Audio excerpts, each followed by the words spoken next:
Panjangnya rantai distribusi makanan dari produsen hingga ke tangan konsumen harus diawasi dengan baik. Pengawasan ini harus dilakukan lintas instansi dan dinas agar makanan yang dikonsumsi benar-benar memenuhi keamanan mutu dan gizi.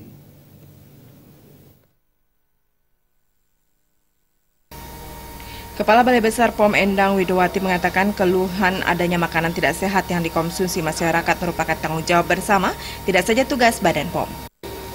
Berbagai jenis makanan yang dihasilkan petani atau peternak hingga menjadi makanan kemasan siap saji merupakan tanggung jawab lintas instansi. Panjangnya proses distribusi juga menjadi hal penting dalam upaya peningkatan pengawasan agar produk pangan tetap memenuhi keamanan mutu dan gizi.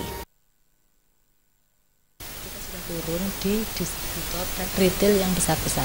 Ini khusus dari domain kami ya, yaitu pangan, olahan yang dikemas dan berlabel. Jadi kita sudah turun, artinya begini, kita mengantisipasi karena mereka yang pedagang-pedagang yang kecil-kecil atau eceran pasti kan ngambilnya di distributor, sehingga kita ke distributor dulu.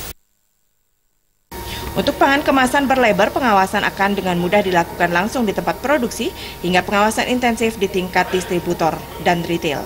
Namun setelah proses distribusi semakin panjang hingga sampai di tangan konsumen, maka hal ini menjadi tugas bersama baik pemerintah maupun masyarakat untuk melakukan pengawasan dan pelaporan bila dipastikan ada kecurigaan makanan yang mengandung bahan pengawet atau pernah berbahaya pada makanan.